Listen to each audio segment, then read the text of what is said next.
Good morning, children. This is a geography lesson from class 10, Chapter-1, Resource and Development.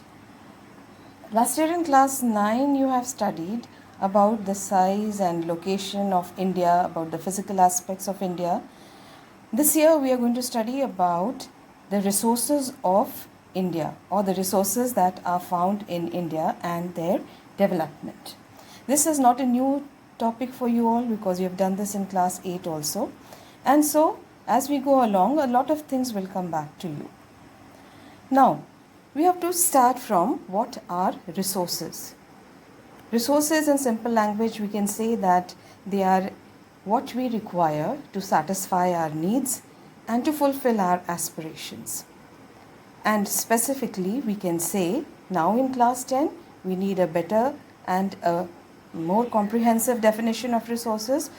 So, our definition is anything available in our environment which can be used to satisfy our needs, provided it is technologically accessible, economically feasible, and culturally acceptable, can be termed as resource. So the three main things over here which a resource should have or should be is it should be technologically accessible. We should be able to reach the resources easily with the technology we have at hand. Then it should be economically feasible. We should get some amount of profit from those resources. And culturally acceptable, which is accepted in our society, in our culture.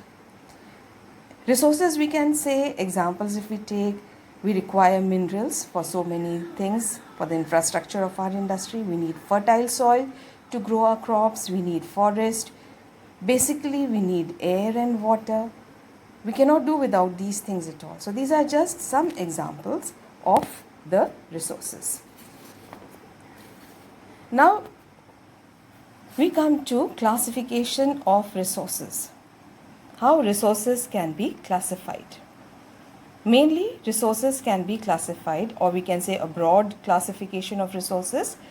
They can be classified into natural resources, human resources, and human-made resources. Natural resources can be defined as those things which are found in nature. They can be further classified into renewable resources and non-renewable resources, which can be produced again and which cannot be produced again. Then we have the human resources. This we did in detail last year. It has two aspects. Human resources means the population of our country. We human beings, we are the human resources. And two aspects are quantity and quality. Quantity means the size of the population, the density of the population distribution. And quality is what the population is like. The literacy rate, occupational structure, male-female ratio, or we call it as the sex ratio, all these things comprise the quality. Then we have human-made resources. Human-made resources comprise of structures and institutions. Structures are what human beings have created, and the institutions with the help of which human beings can utilize the resources. Now further, if we classify natural resources, we can see here over here. Natural resources can be, as we have seen, can be classified into renewable resources and non-renewable resources.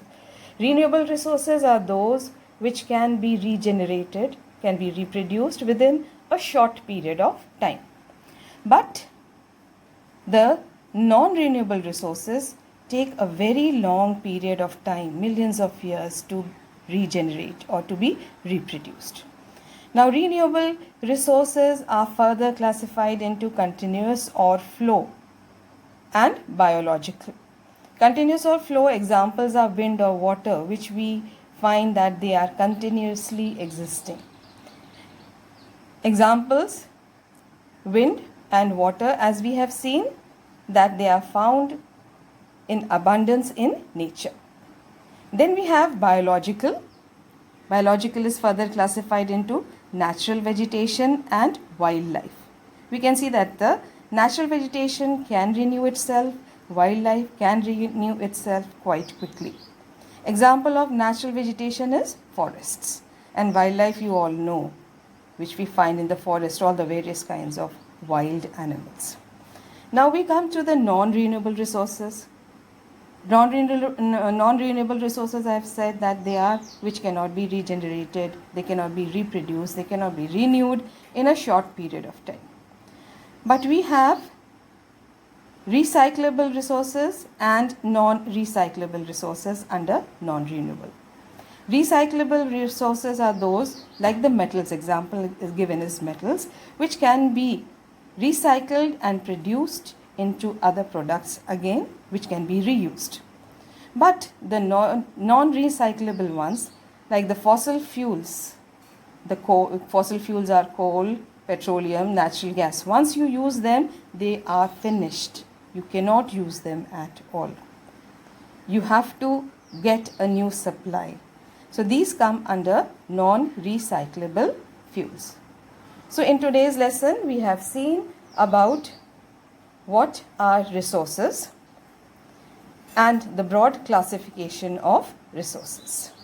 Thank you.